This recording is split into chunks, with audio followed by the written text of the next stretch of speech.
Askreddit. What embarrassing phase did you go through as a teenager? Was far too good at Dance Revolution and would go places just to play it. I also wore those giant pants with too many straps, so I jingled like a change purse. I was pretty nerdy and had a lot of embarrassing phases, such as my kawaii phase, but we aren't here to talk about my kawaii phase. We are here to talk about my Hamlet cosplay blog. I was a bit into cosplay during high school, and during my senior year English class, we read Shakespeare's Hamlet. I've enjoyed the works of Shakespeare for quite a while, but something about Hamlet did it in for my little emo, misunderstood heart, and I created a cosplay for Hamlet. I took the work and imagined it inside a 2000s high school, where Hamlet was the emo kid, Ophelia was a scene girl, Horatio was a hipster, so on and so forth. So I opened up a Tumblr blog where a couple times a month, I would open up my ask box and answer questions in my cosplay. I got my friend into it too, and we would cosplay answers together, or even go to the mall. In between answering, I would reblog some cringy emo shit, write cringy Hamlet imagines, and create super cringy Hamlet x Whoever Love playlists. Somehow, my blog garnered about 400 followers, and one of my cosplays was even featured on a hot scene boys only blog. I'm a girl. Also, if you google emo Hamlet, my blog comes up, and if anyone brings it up I cringe into the nth dimension. I went through a pretty long not like other girls phase combined with an I'm very smart and edgelord atheist phase. It wasn't pretty. Being into rave culture, I had a tongue piercing and wore hilariously huge alien pants with tassels on them. Sigh. I hated my naturally curly hair and straightened my hair out badly every day. All my pictures look ridiculous, like a blow-dried giddo from the 80s. I spent a few months in the 9th grade dressing up in a matching tracksuit because I thought it was so cool. I looked like a Russian teenager drug dealer. I was a hardcore communist for like 3 years in college.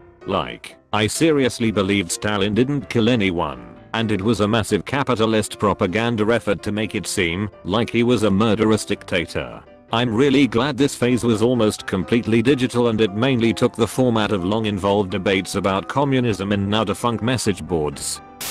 I grew up in a small town in New York, graduating class of 100. I was always a bit of a redneck, but my senior year of high school, I kicked it into overdrive. Blue jeans, sleeveless t-shirt, work boots, cowboy hat every day. Also got a barbed wire tattoo. Tried to, couldn't stand it. Couldn't grow a bear or mustache, but I know I would have, had I been able to. Luckily, I haven't found any photographic evidence of this phase. I started a rap crew, based on Winnie the Pooh. I was Pooh Daddy, my friend was the Notorious Tig, and another friend was Big O. We were writing a song called Honey Rhymes with Money. The name of this group, Pooh-Tang Clan.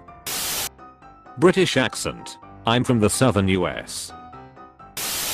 Thinking that my angst would be seen by potential mates as mysterious and cool, when in reality I was just insufferable and self-absorbed. My beard started growing only on one side, and I refused to shave it. I had hair over one eye, because I thought I looked like Jessica Rabbit. Spoiler, I definitely did not look like Jessica Rabbit. After that, I shaved the underside of my hair a la the little girl on The Crow. Can't rain all the time. When I was 15, well before Avril Lavigne happened, skater boys were the most attractive guys in my social environment.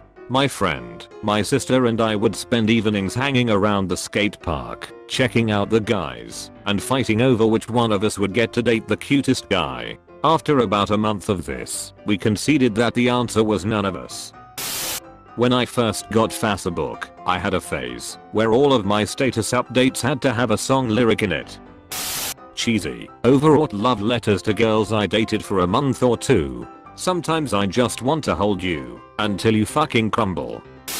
When I was a teenager I was a huge WWF fan, and there was this wrestler named Edge who would perch in high places inside the arena and just watch the matches for months before he made his actual debut.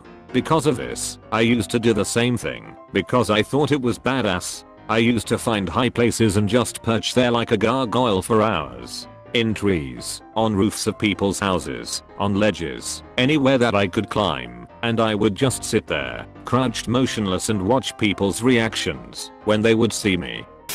I was a stoner/skater that didn't smoke pot, didn't skate. I did however wear really baggy JNCOs and not wash my hair very often. I did the whole dye my hair black, black fingernail polish, black smudgy eyeliner. I was a emo dude. But I also loved gangster rap, so I worked big chains with Batman symbols on them. It was a mess. I bought Happy Bunny merch from Hot Topic unironically, along with those Trip Raver pants with the chains and Manic Panic amplified hair dye in blue. I owned band tees without ever listening to the bands, because they looked XXX hardcore XXX. I wrote angsty DBZ and Trigger Yaoi fanfiction. Multiple.